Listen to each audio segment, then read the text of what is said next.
Buenos días. Ánimo.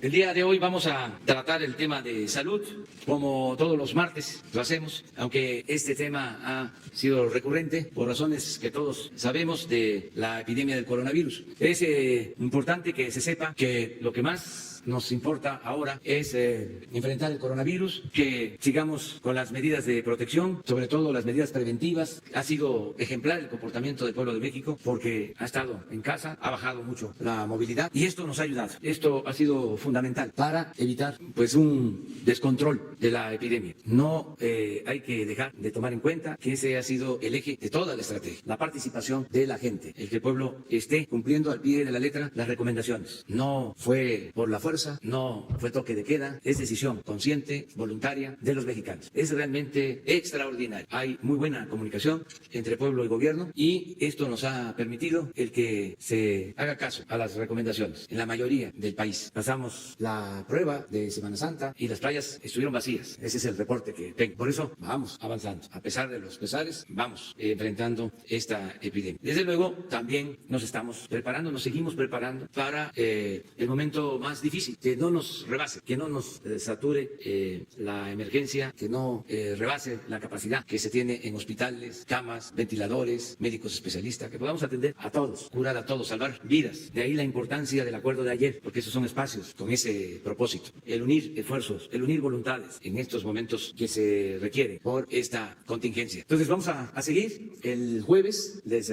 anticipamos, ya vamos a hablar de la estrategia hacia adelante. Los especialistas, los médicos, los científicos que nos han venido guiando, que ellos han venido conduciendo toda la estrategia, van a presentarnos un diagnóstico de la situación y la proyección correspondiente. Es decir, ¿qué esperamos? A partir de estimaciones, también técnicas, científicas, para ya definir la estrategia que se aplicará hacia adelante. Eso el jueves. Y ya una vez que se resuelva lo de la epidemia, que lo vamos a enfrentar, vamos a iniciar con la recuperación económica. Ya estamos trabajando en eso y mayo, junio, julio va a haber una inyección de dinero en beneficio de la población, sobre todo de los más pobres, para que tengan capacidad de consumo. Se va a fortalecer la capacidad de consumo en 3 meses. Ahora sí que lo que se tenga y el resto para levantar pronto la economía. Eso es lo que estamos considerando en términos generales. Vamos muy bien también en el terreno político. Hay un poco de oposición, es normal, pero no es tan significativo. Tiene pues la explicación que hemos dado, ¿sí?, en otras ocasiones. Ellos no están de acuerdo con la transformación del país, quisieran mantener el régimen de corrupción, de injusticias, de privilegios, y eso ya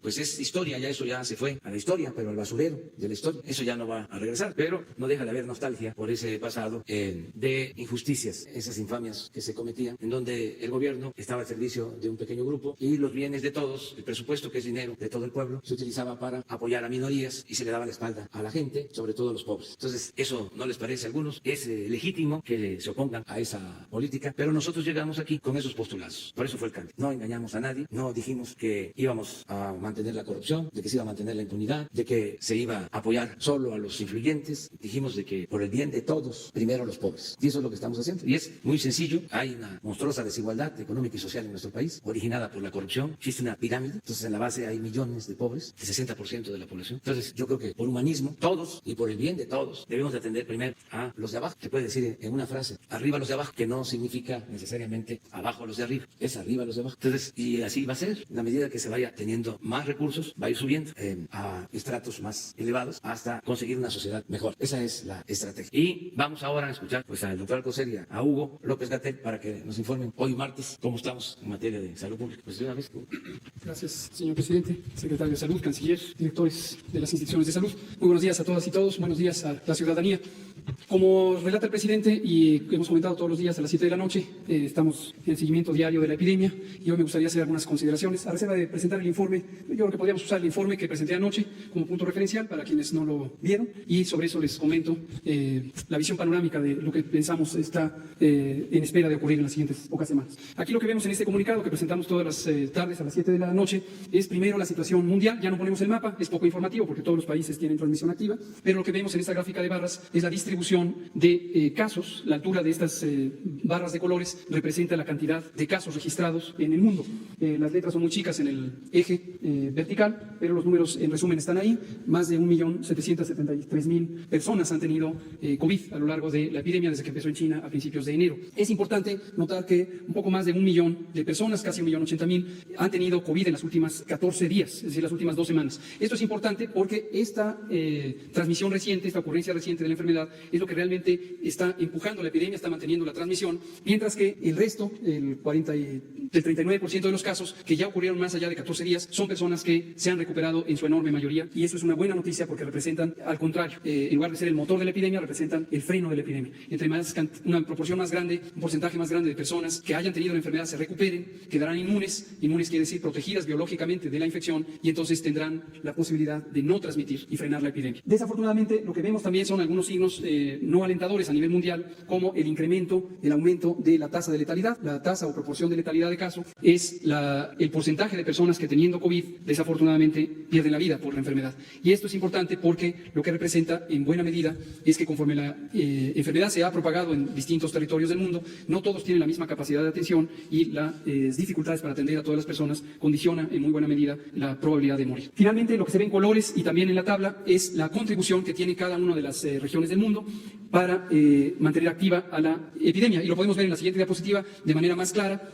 En la barra de hasta abajo lo que se ve es Europa, en la barra roja está la región de América. Son las dos regiones del mundo que tienen la mayor contribución, Europa todavía con 48% y América con 43%. En su momento, en la medida en que se empiece a retardar la transmisión y a frenar la epidemia en la región europea, será la región americana la que tenga la mayor contribución a la epidemia. La siguiente. Y este es el mapa de México, en donde lo vamos a presentar en dos maneras, en este y en el siguiente mapa. En este lo que vemos es el número de casos por entidad federativa, y hemos destacado que la región metropolitana del Valle de México, que es la Ciudad de México y la zona conurbada en el Estado de México, dado que son la región más poblada del país, en conjunto ocupan casi el 23% de la población del país, tenemos la mayor contribución con el número de casos. Hasta el momento y desde el inicio de la epidemia en México, que fue el 28 de febrero, cuando tuvimos el primer caso, se han detectado 5.014 personas que han tenido COVID.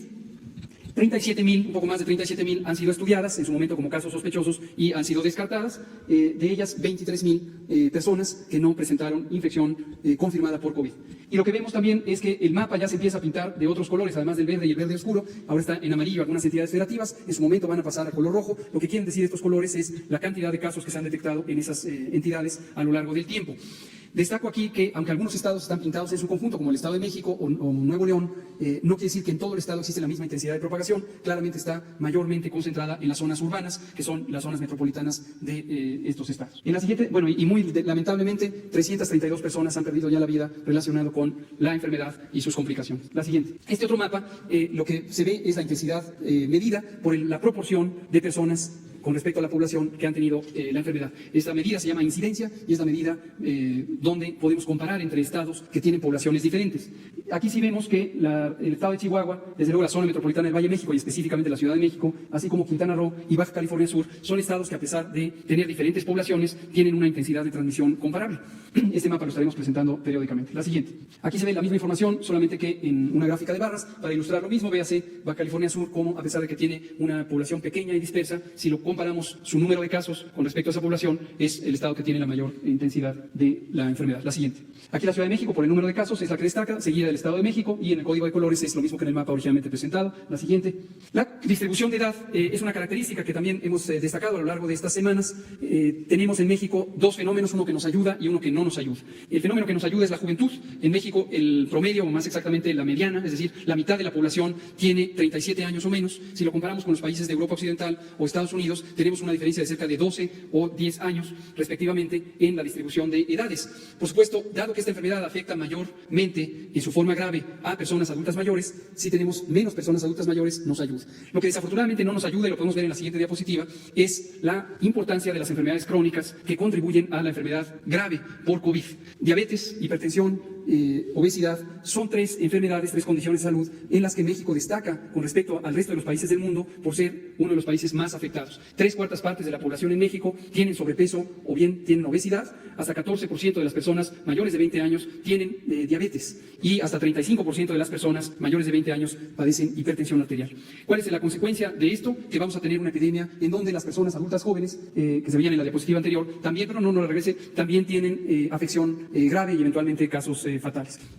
Aquí se ve la distribución en edades intermedias, de 20 hasta 59 años. Tenemos en las barras amarillas personas con enfermedad suficientemente grave para requerir hospitalización, no todos en la terapia intensiva, no todos son enfermos críticos, pero sí han requerido hospitalización. En las barras verdes lo que se ve es personas que han tenido enfermedad leve, que se ha manejado en forma ambulatoria en sus domicilios. La siguiente. Aquí se ve la distribución del conjunto de los 5.014 casos confirmados. Solamente estamos presentando aquí los casos confirmados que han tenido distintas condiciones clínicas, desde el manejo ambulatorio en sus casas hasta hospitalización y hospitalización en la terapia intensiva, y los que han requerido intubación para apoyo mecánico ventilatorio. La siguiente. Aquí sí presentamos los sospechosos. Esto en días recientes parece que confundió a algunas personas que no tenían claro la diferencia entre casos sospechosos y casos confirmados. La diferencia es básicamente relevante para el manejo de la información, pero también para las acciones de salud pública. Recordemos que la intervención de contención que establecimos desde el inicio de la epidemia, antes incluso que el primer caso, consiste en detectar a los casos sospechosos y al tiempo que se les toma una muestra para diagnóstico por laboratorio, se les pone en resguardo domiciliario y se estudia a sus contactos para que estos también estén en resguardo domiciliario. En un momento dado, y también lo fuimos comentando, cuando ya son un conjunto bastante amplio de casos, esta medida de contención se vuelve poco útil, poco práctica, y es conveniente instaurar las medidas masivas. En México aprovechamos la oportunidad de haber contemplado la epidemia desde antes de que empezara en México y pudimos anticipar 15 días, todavía en la fase 1, las intervenciones masivas de mitigación que corresponden típicamente a la fase 2. Esto lo que nos ha permitido es que masivamente disminuyan los contagios, y eso va a contribuir importantemente al control de la epidemia. Ahí se ven en sus distintos tipos de presentación clínica, los casos ambulatorios o leves, los casos estables, graves y críticos, tanto los sospechosos como los confirmados. La siguiente. Las enfermedades, ya hemos destacado: hipertensión, diabetes, obesidad, el propio tabaquismo, que en sí mismo es una enfermedad, además es un condicionante de prácticamente una centena de daños a la salud. El tabaco siempre es malo, los productos de tabaco, tanto los que se consumen por combustión, por quemado, como los que se vaporizan, son elementos nocivos para la salud. Esto lo sabemos perfectamente y se sabe desde hace muchas décadas. La siguiente. Aquí se ve en 3 grandes grupos arbitrariamente organizados las personas menores de 25 años, que incluye a los adolescentes y niños, que muy afortunadamente no tienen enfermedad grave y no han tenido casos fatales. Recordarán que al inicio de la epidemia habíamos comentado que los niños los íbamos a considerar, sobre todo los menores de 5 años, como un grupo de riesgo, igual que los consideramos para la influenza. Eso lo dijimos en un momento en donde la epidemia solo estaba en China y no había una suficiente experiencia acumulada de conocimiento para identificar esto. Afortunadamente, el conocimiento que se produjo conforme la epidemia avanzó en otros países nos ha permitido identificar con razonable certidumbre que los niños no son una población de alto riesgo, a diferencia de lo que sí seguimos considerando para los adultos mayores, las mujeres embarazadas y las personas que padecen enfermedades crónicas. El grupo de edad intermedia, 25 a 59 años, sí tiene esta letalidad de 5.1%, y notoriamente los mayores de 60 tienen letalidades superiores al 14%. La siguiente. Este es el detalle por entidad federativa. Aquí quiero destacar 2 cosas. Cuando vemos en una entidad federativa letalidades altas, esto puede representar al menos 2 cosas. Una, que la capacidad de atención pudiera estar rebasada, y el rebasar y la capacidad de atención, como lo hemos alertado, puede condicionar una mayor letalidad, porque la oportunidad de atención de las personas en estado crítico se reduzca. Pero lo otro que también puede revelar, y frecuentemente lo revela, es un proceso de identificación de casos no eficiente. Y esto es importante porque cuando vemos estados con un número pequeño de casos fatales, pero que tienen letalidades muy altas, es el caso del extremo derecho e izquierdo para ustedes de la diapositiva, lo más probable es que hay una dificultad para identificar casos, y esto tiene que subsanarse. La siguiente. La mortalidad, a diferencia de la letalidad, lo que revela es la contribución de cierta enfermedad, en este caso COVID, en las causas de muerte que presenta una entidad federativa o todo el país. La mortalidad en México en promedio es 0.26 por 100.000 habitantes. No lo vayan a interpretar como un porcentaje, es 0.26 por 100.000 habitantes, y esta es la contribución que se ve en la gráfica para las distintas entidades federativas. La siguiente. Este es otro dato importante que ustedes conozcan, que es la contribución de distintos virus respiratorios a los casos tanto de enfermedad leve como de enfermedad grave. Las distintas causas de neumonía siguen presentes en el panorama nacional y mundial y contribuyen proporcionalmente a la ocurrencia de neumonías. Hasta hace algunas semanas, concretamente la semana 9, que es la primera semana de marzo, teníamos todavía una contribución importante del virus influenza o de los distintos tipos tipos de virus influenza, que estábamos todavía en la temporada ordinaria o estacional de influenza. Sin embargo, ahorita ya se redujo sustancialmente la contribución del virus influenza y el virus SARS-CoV-2, causante de COVID, está presente en alrededor de 15%. ¿Qué esperamos que va a ocurrir? Que conforme pasen las semanas de propagación de la infección, COVID va a ser la enfermedad predominante, es decir, cuando se demuestra que existe el virus SARS-CoV-2 en personas que tienen las características clínicas de la enfermedad. La siguiente. Esta información es también importante y no debemos despreciarla porque nos da una buena noticia. Aquí lo que vemos es las personas que se han recuperado. Y tenemos cerca de 40% de personas que se han recuperado porque afortunadamente 8 de cada 10 personas con COVID tienen una enfermedad que se limita espontáneamente, se cura, porque el sistema inmune, el sistema de defensas del organismo, elimina el virus del cuerpo en un periodo hasta de 14 días y deja a la persona sin secuelas, sin daños. En las personas que tienen enfermedad grave, desde luego como existe un daño pulmonar muy importante, pueden tardar meses en recuperarse, pero quien tuvo enfermedad leve se recupera íntegramente y esto contribuye a que se vaya retardando y eventualmente controlando la epidemia. Hemos dicho también, les recuerdo, que la enorme mayoría de personas infectadas por el virus SARS-CoV-2 van a tener solo infección y no enfermedad. Esto es muy importante. Hay muchas condiciones de salud causadas por agentes infecciosos en los que existe infección sin causar en modo alguno enfermedad. Y este es el caso del virus el virus SARS-CoV-2 causante de COVID, en donde vamos a tener personas que se infecten sin darse cuenta, porque ni siquiera tengan síntoma alguno o tengan síntomas mínimos. Y esta va a ser la enorme mayoría de personas. Y en México y en cualquier país del mundo se anticipa que hasta el 67 o 70% de las personas eventualmente vamos a tener infección, esperamos que la enorme mayoría sin tener enfermedad alguna. Esto es lo que ocurrirá y contribuirá finalmente a que la epidemia se detenga. No habiendo una vacuna, no habiendo un tratamiento específico, esta será la contribución más importante a que se detenga la epidemia en cualquier parte del mundo. La siguiente. Finalmente tenemos los casos sospechosos que ya los presentamos de rutina, insistimos para ayudar a las personas que se están confundiendo entre casos sospechosos y casos confirmados a que tengan claro que los casos sospechosos siguen el mismo curso en el tiempo que los casos confirmados. Finalmente los casos confirmados son un subconjunto o una proporción de los casos sospechosos y finalmente tenemos la curva epidémica de casos confirmados, la siguiente, en donde tenemos para casos confirmados 5.014 que se han acumulado. Nótese que la curva epidémica sigue creciendo, seguirá creciendo, esto lo hemos alertado desde el inicio, antes de que llegara el primer caso, es la historia natural de la epidemia. Lo que esperamos es que con las medidas de mitigación comunitaria, que son estas de quedarse en casa, mantenerse separados físicamente unos de los otros, por el hecho de que se suspendieron las escuelas, se suspendieron las actividades laborales no críticas y se evitaron las congregaciones públicas superiores a 50 personas, esto va a contribuir a que haya menos contagios. Cuando hemos hablado de esta reducción de los contagios, hablamos del famoso aplanamiento de la curva. Esto quiere decir que esta línea de color café, en lugar de ser muy pronunciada como ocurrió en otros países, empieza a estar más inclinada hacia abajo. Eso quiere decir que cada día va habiendo menor cantidad de casos que se suman. Todavía no tenemos la suficiente tiempo transcurrido desde el inicio de las intervenciones como para tener una estimación robusta, pero seguramente rumbo al final de esta semana ya tendremos varios indicios que nos permitan reconocer si vamos bien en ese sentido y se ha reducido la transmisión o no vamos tan bien y la transmisión sigue de manera muy activa. Termino. En cualquiera de los casos, la fase 3 es inevitable. La epidemia no se va a parar, lo hemos dicho muy claramente, no se va a parar. Es imposible detener súbitamente una epidemia con un virus tan transmisible como es el virus SARS-CoV-2. Lo que sí se puede hacer es más lenta la transmisión y el propósito fundamental es que cuando entremos en la fase 3, que está muy próxima, entonces tengamos una menor cantidad de casos diarios, sobre todo de las personas que requieren tratamiento hospitalizado, y entonces podamos darles atención a todos y todas. En su momento, esta contribución a la reducción de los contagios se apreciará de acuerdo a qué tan intensamente se cumplieron las medidas de mitigación, las medidas de aislamiento, las medidas de sana distancia. En algunos lugares, es el caso de la zona metropolitana del Valle de México, tenemos documentación directa, se monitorea qué tanto se ha reducido y tenemos muy buenas noticias, se ha reducido casi el 70% de la movilidad urbana, tanto en el transporte público como en transporte privado y también las congregaciones públicas. En otras partes del país no tenemos una documentación directa y consideramos que es probable que no se ha hecho la intensidad necesaria para reducir los contagios. La manera de documentarlo desafortunadamente será para esos casos a posteriori, es decir, después, cuando estemos en la fase 3 o ya en estas etapas tempranas entre la fase 2 y la fase 3, donde estamos viendo una intensidad importante de la frecuencia de los casos. Presidente. Pues esa es la información general. Si les parece, dividimos en dos la parte de salud y si hay algún otro tema, también lo abordamos. Vamos sobre salud. A ver. Gracias, presidente. Hans, usted y luego nos vamos. Buenos días, presidente. Buenos días, subsecretario Gatell. Hans Salazar, de ZMG Noticias, Grupo Político Socorro Virtual. Secretarios, perdón.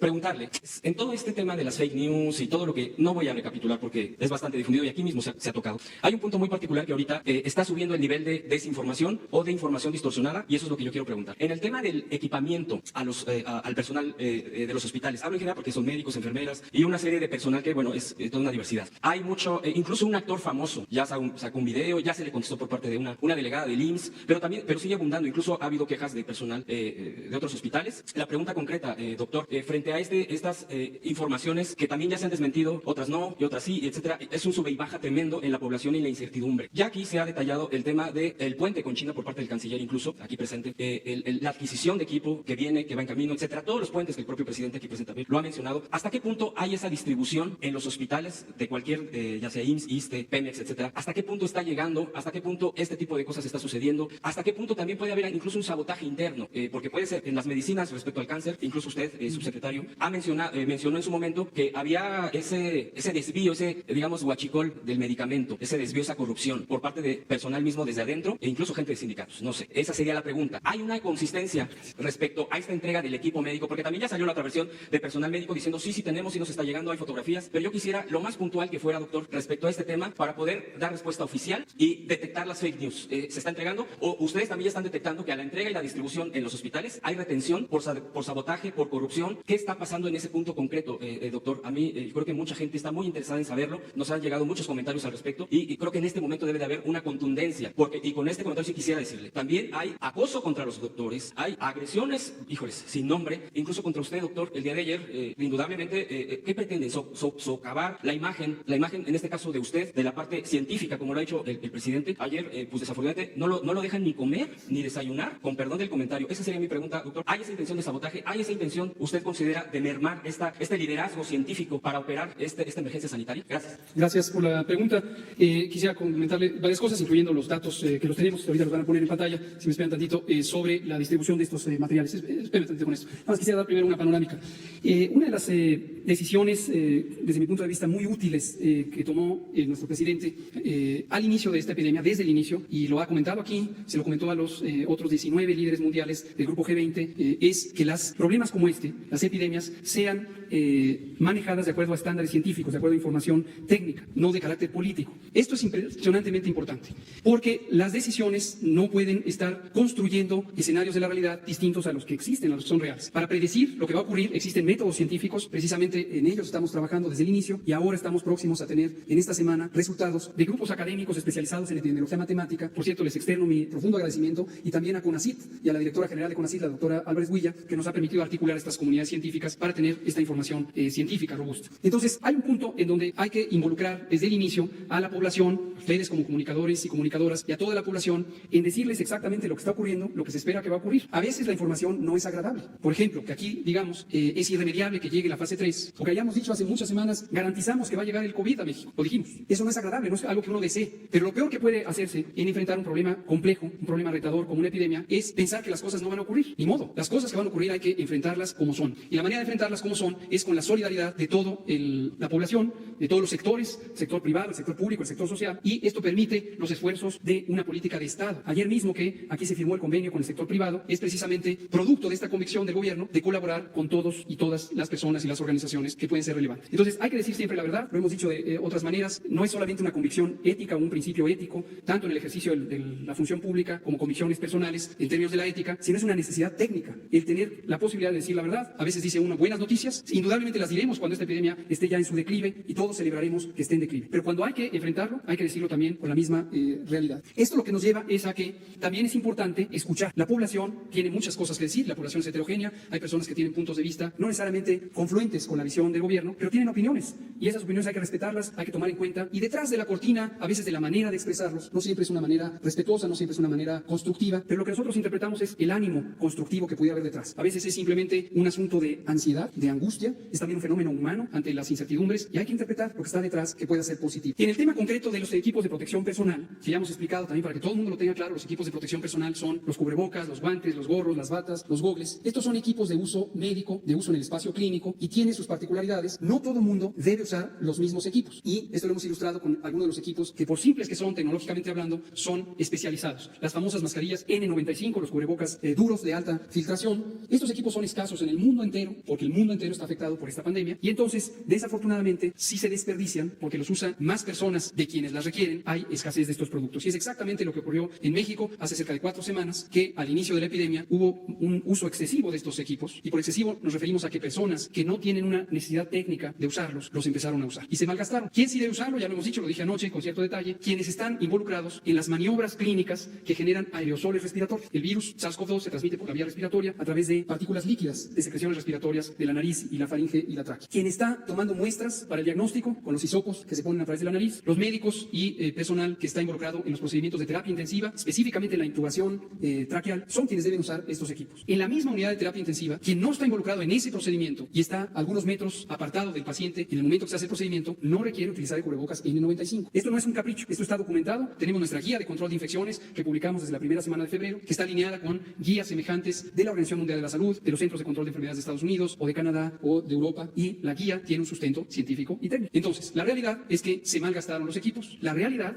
es que hubo escasez de los equipos. Y en ese sentido nos parece completamente legítima la inquietud del personal de salud que en su momento expresó la necesidad de tener esos equipos y dijimos con perfecto realismo, es un reto enorme conseguir estos equipos en el mundo, es un reto igual que ha sido difícil conseguir los ventiladores mecánicos. Que sea un reto no quiere decir que a uno le guste y no quiere decir que uno se quede de brazos cruzados. Entonces, todas estas semanas hemos tenido un intenso trabajo para conseguirlos donde sea necesario. Agradecemos precisamente aquí al canciller que ha coordinado el grupo que ha permitido conseguir, localizar estos equipos y conseguirlos. Desde el martes pasado llegó el primero, ya van 2 y serán 11 aviones del puente aéreo México-China. Y en cuanto llegaron los equipos, ahora sí, si me pasan la diapositiva, se distribuyeron de la manera más rápida posible a las unidades de salud. Este es el resumen que se puede ver de las distintas entregas. Ahí están equipos de diagnóstico y laboratorio, equipos de protección personal en el segundo renglón, donde tenemos la expectativa de casi 6 millones de equipos en la primera entrega, luego la segunda entrega otros adicionales y otros insumos de higiene y medicamentos. Y aquí se ve el detalle de los insumos de protección personal. Ha habido donaciones también, por cierto, gracias a todas las personas, organismos o entidades sociales y privadas que han donado. Muchas gracias. Aquí están sus contribuciones, que son valiosísimas y que nos han permitido sumar a lo que llegó en los aviones y que fue distribuido. Ahora, sobre su pregunta,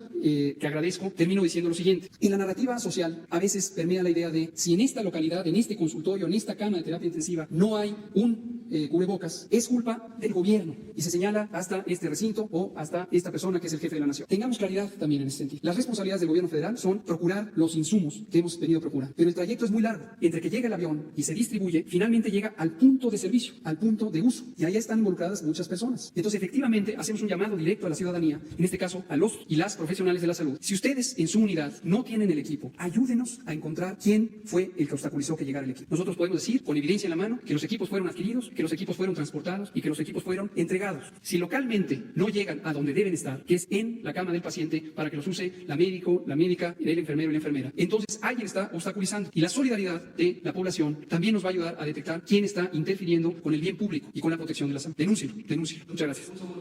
Concretamente en este tema, vuelvo a lo mismo, al tema de las fake news. ¿Qué posible es de que el sistema, en este caso de salud, que usted ahorita está, bueno, junto con, por supuesto, sin hacer al doctor Alcocer, el secretario de Salud, y que han tomado, digamos, esta cabeza de la responsabilidad por la situación delicada de la contingencia sanitaria? Recuerdo cuando en el temblor del 2017, la gente, no quiero hablar sociedad civil, la gente se organizaba y decía, hey, esto es falso, el famoso verificado. ¿Por qué no lo hace? Podría ser una buena propuesta que ustedes lo hicieran, es decir, que sacaran una cuenta, hablo de redes sociales, o bien otras vías, aclarando esto es falso, porque ya al subirse personajes de la farándula, permítame decirlo así, me parece que a la gente, por supuesto que la tambalea, a todos, a la sociedad, digo, tratamos de informarnos, pero hay gente que desafortunadamente se va con la primera versión, pues porque lo dijo tal personaje. ¿Por qué no hacer algo similar con el tema de verificar y que la gente pueda preguntar, oiga, a los encargados de algún tipo de plataforma, ¿esto es real? Y que digan, no es real, falso, o sí se está verificando, o sí ya se revisó y se mandó, se reforzó la situación de que se está atorando lo que usted dice ahorita, pidiendo a la población, pidiendo al personal médico, al personal de salud que denuncie. Entonces, que pudiera haber este tipo de plataforma y yo creo que pudiera estar frenando este tipo de contingencia. Y pues preguntar,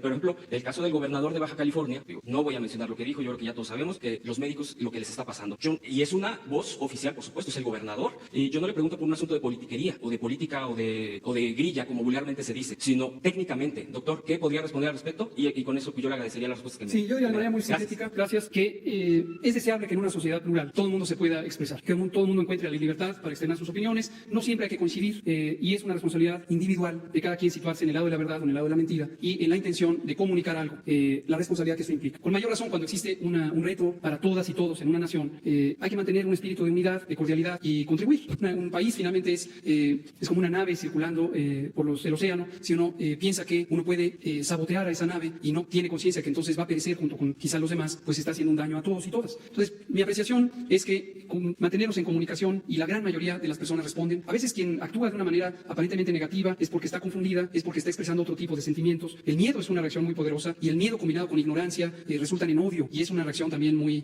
poderosa, desde luego negativa. Pero en la medida en que la verdad es consistentemente expresada, por eso nos interesa y apreciamos mucho también la instrucción del presidente. Todas las noches estamos aquí a las 7 para informar sobre este tema y que cada quien vaya tomando sus consideraciones. Por favor. Muchas gracias, señor presidente. Buenos días a todos. Quizá le parezca pueril la pregunta, pero yo creo que ¿por qué las personas de cierta edad, de 80 años, por ejemplo, como yo, somos más sensibles, o prediabético, como dice el doctor Cruz López, que yo lo soy, somos más débiles, más sensibles, que es lo que se desgasta, aprende el deterioro normal, lógico del ser humano? ¿Por qué? ¿Y cómo puede el gordo, el obeso, para que decimos siempre el obeso, a lo mejor alguien no entiende el gordo, el gordísimo, el gordito, cómo va a detectarse, a saberse, y qué medidas tomar para precaverse? Esa sería la primera pregunta, por favor. Sí. Muchas gracias. No me parece en modo alguno pueril, me parece una pregunta relevante y también interesante. Existen muchos mecanismos por los que estas enfermedades crónicas contribuyen al riesgo de complicaciones. En algunos casos pondré la situación de la diabetes. La diabetes es una enfermedad que se caracteriza por el exceso de azúcar en sangre, de glucosa, que es una de las azúcares que están en el cuerpo, que se adquieren por vía de los alimentos, y tenemos un nivel normal de azúcar en sangre. Cuando ese nivel de azúcar en sangre aumenta por el hecho de que en la diabetes no existe un procesamiento adecuado de estas azúcares, no entran a las células en donde tienen que entrar las moléculas de azúcar para proveer la energía de las células, entonces quedan en exceso estas moléculas, esta concentración de azúcar en sangre. Y eso, el exceso de azúcar, hace que todas las células del organismo, las paredes de los vasos sanguíneos, las células del sistema inmune, que son los glóbulos blancos, también los glóbulos rojos, prácticamente todas las células se afectan en su funcionalidad. Y están descritos múltiples mecanismos moleculares muy detallados por los que los glóbulos blancos se vuelven menos eficientes en su actuar. Ya no se movilizan con suficiente velocidad, ya no llegan a los tejidos donde tienen que agregarse, ya no producen las moléculas que permiten que se comuniquen entre ellos. Es un asunto bastante complejo, pero dicho de manera simple, se disminuye la eficiencia del sistema de defensas del organismo. Y esto lo que hace es que las personas con diabetes tengan una susceptibilidad mayor a padecer infecciones o, una vez que padecen infecciones, a que se compliquen las infecciones. De hecho, las infecciones son una de las primeras causas individuales de la mortalidad en personas con diabetes. Algo semejante ocurre con la edad. En el proceso de edad va existiendo un desgaste de la eficiencia de todos los órganos del cuerpo y todos los sistemas, incluyendo el sistema inmune. Todo esto se lo aprendí a mi maestro, el inmunólogo Jorge Alcocer Varela. Y también las personas con obesidad, esto me interesa destacar, otro mecanismo diferente. La obesidad altera también las distintas funciones metabólicas, suele estar asociada con fenómenos como la resistencia a la insulina, que condiciona el estado clínico que se llama prediabetes, y también el volumen corporal disminuye la capacidad respiratoria. Entonces, en un momento dado, una persona con obesidad, particularmente si es una obesidad de alto grado, de un índice de masa corporal grande, en el momento en que tiene una infección respiratoria, una afección del aparato respiratorio, la eficiencia del funcionamiento de los pulmones, la expansibilidad de los pulmones, su capacidad de expandirse, es menor que en una persona que tuviera peso normal, y eso le disminuye la adaptación a el problema respiratorio.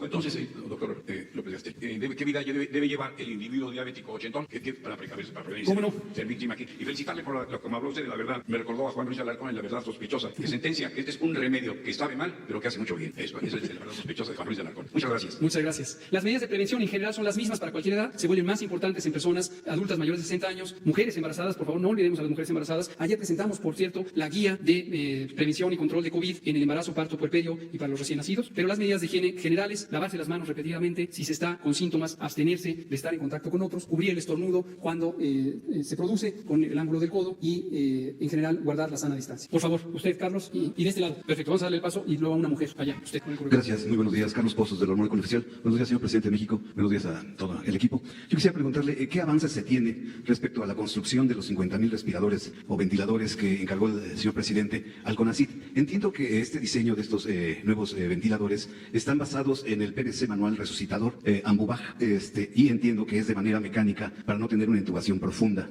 También entiendo que la industria automotriz del Estado de México está participando. Quisiéramos saber si se puede cumplir con esta meta y también comentarles que los científicos de la Agencia Espacial de México quieren poner o colaborar con ustedes en lo que se pudiera necesitar de su conocimiento. ¿Me podría responder? Con mucho gusto. Efectivamente, el presidente encomendó a la doctora Álvarez Huilla, directora general del CONACYT, Consejo Nacional de Ciencia y Tecnología, que coordinara los esfuerzos de integración de todos aquellos científicos, ingenieros o compañías sociales o privadas que tuvieran alguna propuesta de construcción de ventiladores de fabricación. Descubrimos, lo cual fue interesante y estimulante, que en México hay una enorme capacidad de ciencia y tecnología. Existen centros públicos de investigación, todos estos están afiliados o coordinados por CONACYT, que tenían varias propuestas. Algunos institutos de salud, como el Instituto Nacional de Ciencias Médicas y Nutrición Salvador Subirán, tenían también un prototipo desde hace varios años que incluso ya estaba en uso, si no clínico, por lo menos experimental, en seres vivos. Y el Instituto de Nutrición tiene una unidad de cirugía experimental desde hace muchos años. Y también había instituciones académicas, como la Universidad Nacional, como el Instituto Politécnico, o incluso privadas, como el Tecnológico de Monterrey, que tenían propuestas que eran interesantes. Se estableció un grupo coordinado coordinado por CONACYT, participó también la Secretaría de Economía, directamente con la secretaria Graciela Márquez, participó la Cancillería también, y desde luego la Secretaría de Salud, y reunimos a especialistas en salud, específicamente en medicina crítica, ingenieras, ingenieros, también otros que tienen contemplado capacidad para ver la visión económica. En este momento se habían identificado hasta 7 u 8 prototipos. La doctora Álvarez Huilla con el grupo técnico identificaron que no todos los prototipos eran realmente prototipos, sino eran lo que se llama maquetas, y la diferencia estriba en que los prototipos tienen una mayor cercanía con convertirse en un producto real, escalable en producción, mientras que las maquetas son una especie de prueba de concepto. Todavía no tenemos el informe más reciente del ciclo reciente, en la última semana. Parecía que había 2 prototipos prometedores y una oferta importante de varias compañías, la industria automotriz y otras, que aeronáutica también, son otros de los que tienen estándares industriales muy favorables. Entonces, yo creo que próximamente tendremos el informe y podremos comunicarlo con más detalle. Segunda pregunta, señor presidente, subsecretario. ¿Hay rabia en los columnistas mercenarios? Dentro del periodismo mexicano también tradicional existe esa rabia. Entiendo que es válida la crítica al poder, pero quienes guardaron siempre silencio como momias, ahora tienen una campaña de desprestigio a la credibilidad y autoridad sanitaria. Mi pregunta es esta: ¿el COVID-19 se ha convertido en punta de lanza para romper la unión de los Estados Unidos mexicanos? ¿Podrá el COVID-19 romper el pacto federal fiscal? Yo sé de salud pública. Cuando habló de rabia, me hizo pensar en la enfermedad infecciosa causada por el virus de la rabia.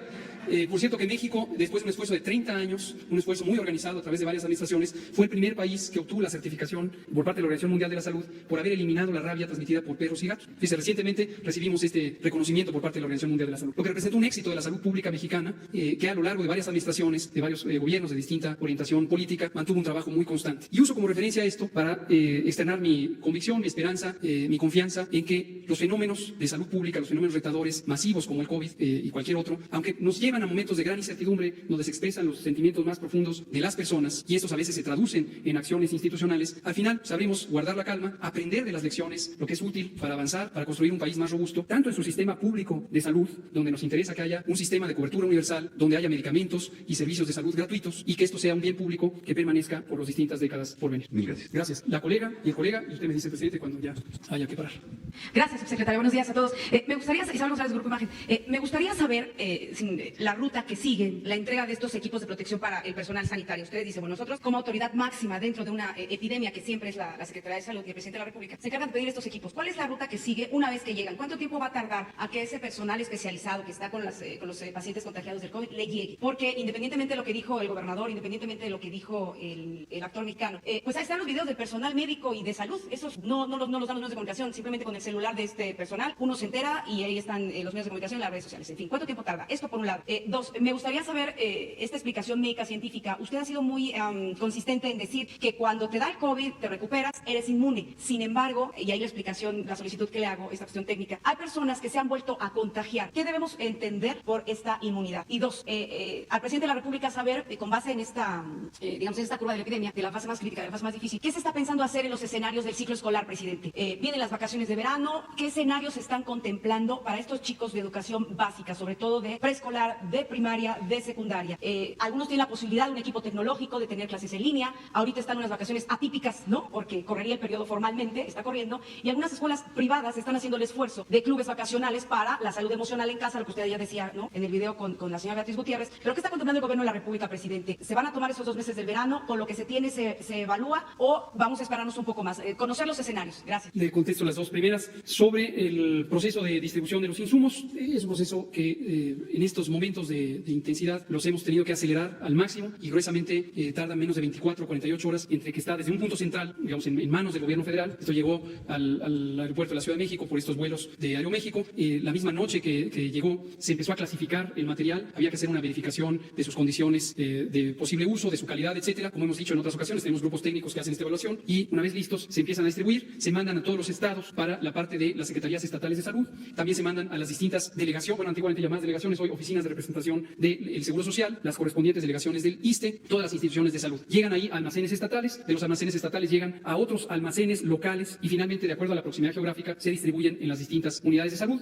No son para el uso en los pacientes o con los pacientes, sino del personal médico que atiende los pacientes. Y de acuerdo a los lineamientos y a los procesos de capacitación que se han venido llevando a cabo para el caso de las instituciones nacionales, desde las oficinas centrales, para el caso de las instituciones estatales, que son los servicios estatales de salud, también con el relevo y la participación, a quienes también agradezco a las secretarias y secretarios de salud de los estados, la capacitación para el uso, y finalmente ya está a disposición. Este proceso, yo diría que en promedio nos llevó 3 a 4 días para el primer embarque, el primer avión, y el segundo avión un tiempo efecto semejante. Y las cantidades son las que acabamos de ver en la diapositiva. Sobre este fenómeno de la inmunidad es un elemento científico interesante. Hemos dicho repetidamente que estas personas recuperadas desarrollan inmunidad y permanecerán inmunes por largo tiempo. Pero también hemos explicado que el conocimiento científico todavía está en proceso de cambio. Realmente han existido pocas descripciones de en qué momento empiezan a aparecer los anticuerpos. Ya varias clases de anticuerpo, un tecnicismo, hay anticuerpos tempranos que se llaman IgM, hay anticuerpos tardíos que se llaman IgG. Estos anticuerpos IgG son anticuerpos de memoria. Generalmente para una cantidad importante de enfermedades infecciosas permanecen por años, decenas de años o eventualmente por toda la vida. Todavía es un enigma científico para el virus SARS-CoV-2 si después de la enfermedad o de la infección que no produjo enfermedad durarán de por vida estos anticuerpos. Ha habido algunas descripciones, la más nutrida, cerca de 120 casos en Corea,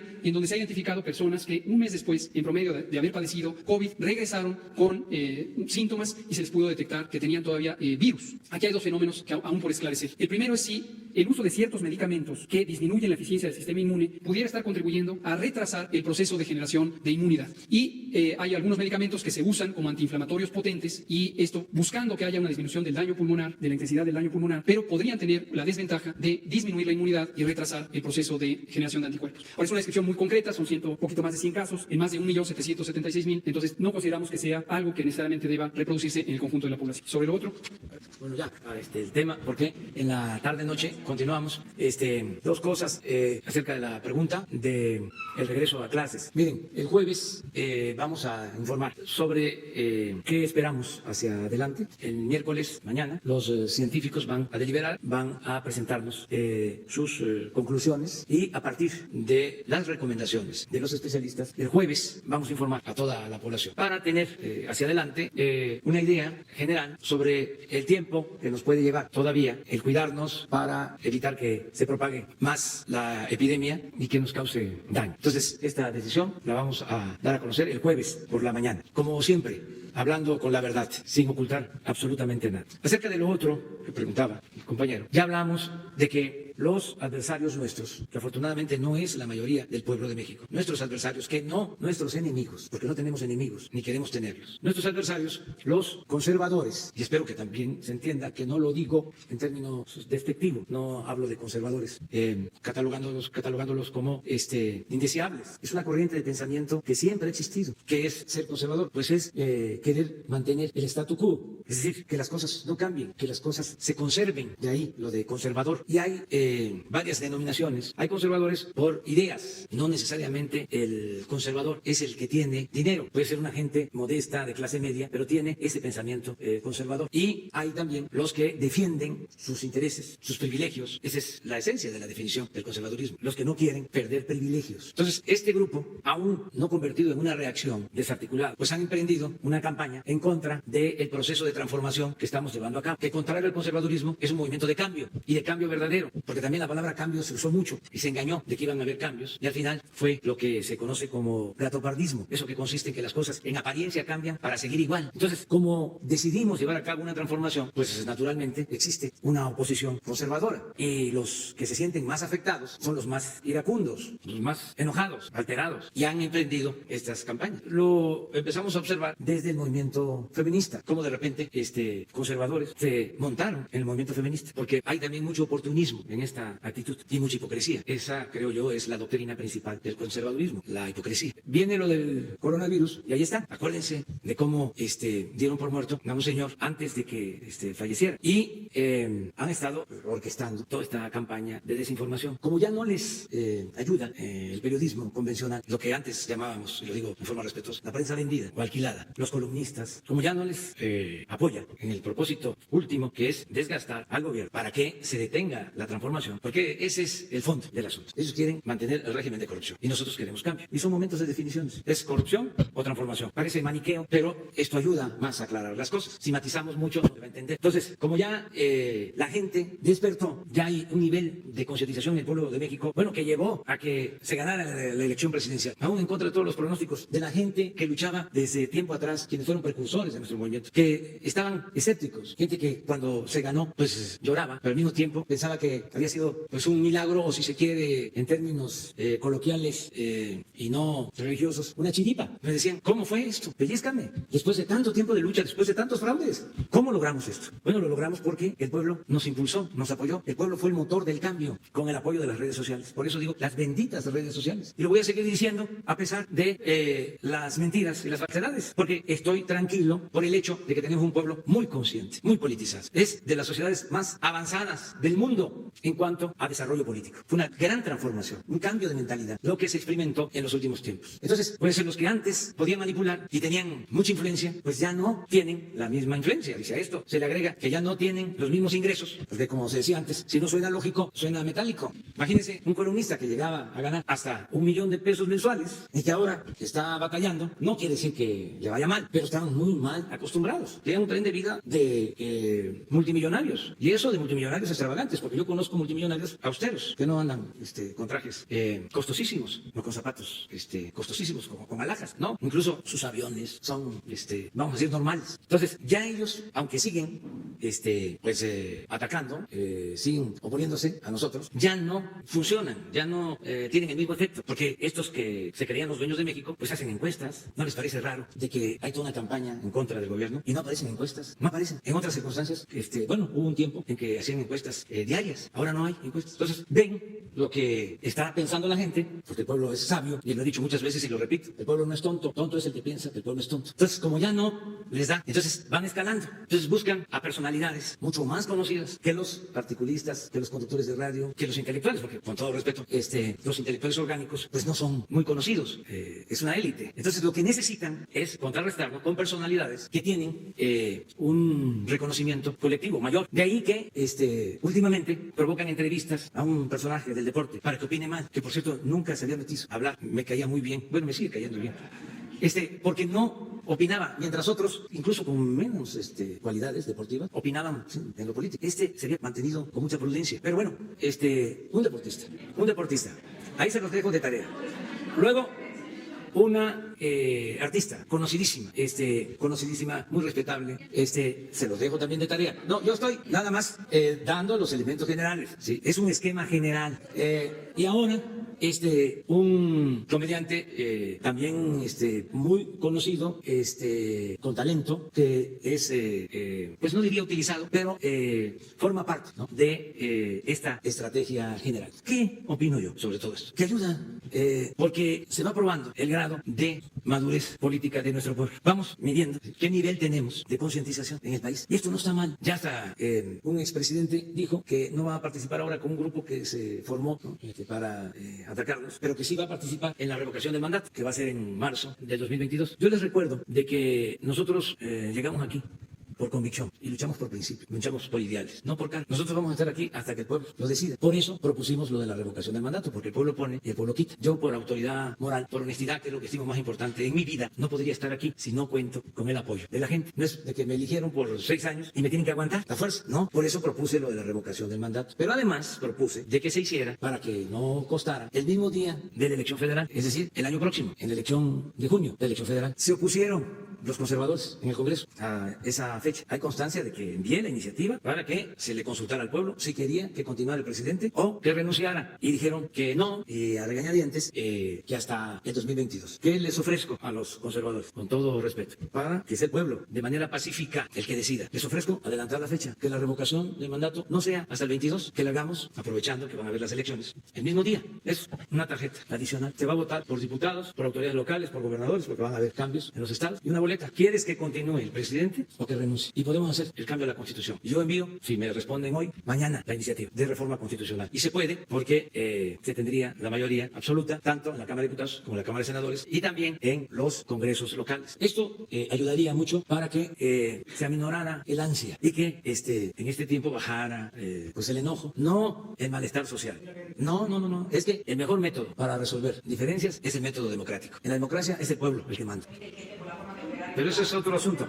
Ya nada más decirles que llevamos muy buenas relaciones con todos los gobiernos del mundo. En especial llevamos muy buena relación con el gobierno de Estados Unidos, porque esto le conviene al pueblo de México, nos conviene. Mañana vamos a explicar, viene la secretaria de Energía y viene el director de Pemex para explicarles por qué fue favorable a México el acuerdo de la OPEP y de la no OPEP en cuanto a reducción en la producción petrolera. Y les vamos a dar a conocer cuál es la estrategia hacia adelante para seguir fortaleciendo el sector energético, que es fundamental, es palanca para el desarrollo. Nuestro sector energético fue un muy buen acuerdo, bueno, reconocido por todos. Nada más les comento que cuando se votó hubieron aplausos para México. Y estamos hablando de países pues muy distintos, con posturas políticas diferentes, y un gran reconocimiento a nuestro país. Nos debemos de sentir muy orgullosos por la fama y la grandeza de México, no de ahora, de siempre. Es algo extraordinario.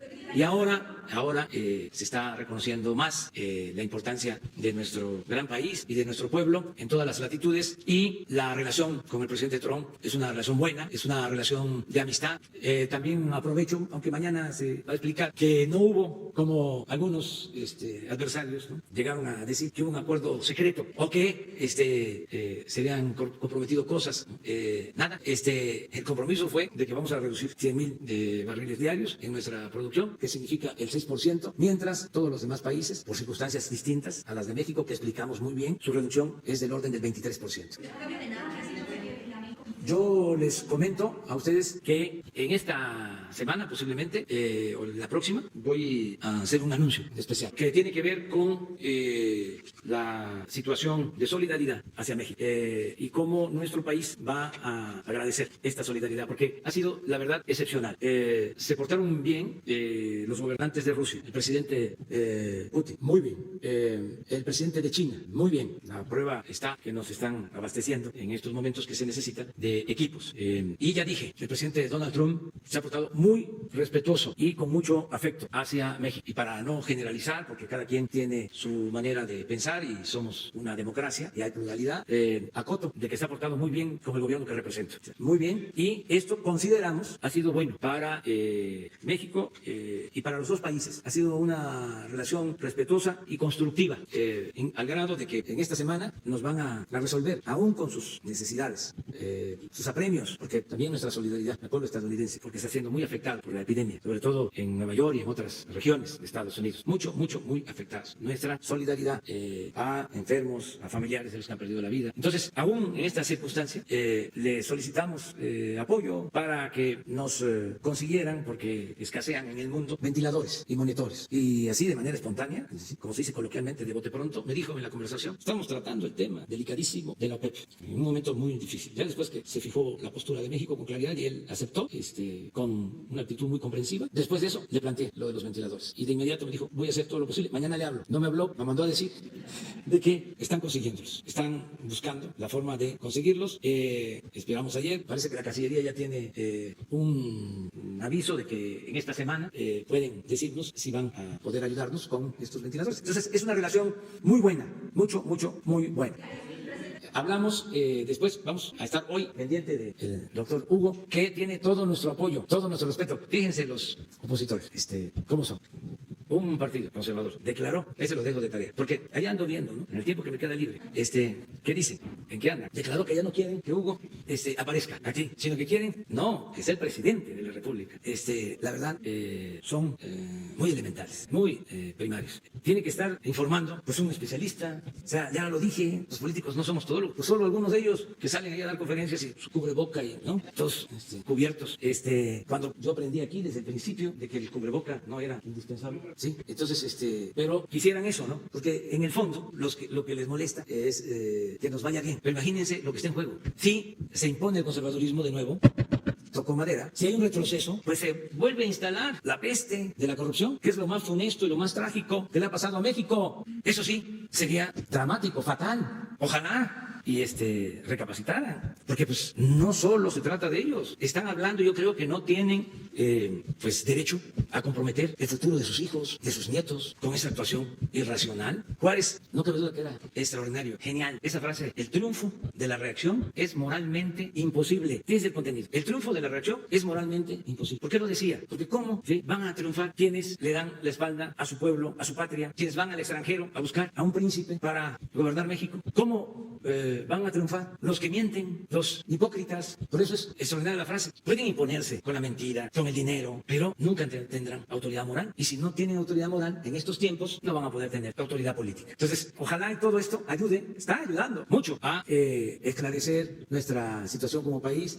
Y yo estoy optimista, yo sé que vamos a salir adelante. Como lo dije en el informe, vamos a volver a abrazarnos en las plazas públicas y vamos a iniciar la recuperación económica, social. Se va a regresar a la normalidad productiva y vamos a salir adelante como hemos salido siempre, ante adversidades, catástrofes, calamidades, por la fortaleza de México, por la cultura de México. Hablábamos desde el principio, no se tomaba mucho en cuenta, pero cuando pase todo esto y tengamos que hacer un análisis sereno, vamos a valorar la importancia de nuestras culturas, de nuestras costumbres como pueblo, de nuestras tradiciones, la importancia de la familia mexicana. Repito, la principal institución de seguridad social que hay en el país, la fraternidad de nuestras familias. Todo eso es México. Entonces, por eso, ánimo, vamos a salir adelante. Hoy por la noche a las 7, Hugo continúa informando, como siempre, con el equipo que le ayuda, y mañana hablamos sobre petróleo, y el jueves ya quedamos en la definición de la estrategia, de lo que sigue, lo que vamos a llevar a cabo hacia adelante, y que la pasen muy bien. Váyanse lo digo respetuosamente, con todo cariño, no dejen de hacer lo que hace Hugo y algunos del sector salud. Váyanse a comer una torta, una guajolota con atole. Bueno, adiós.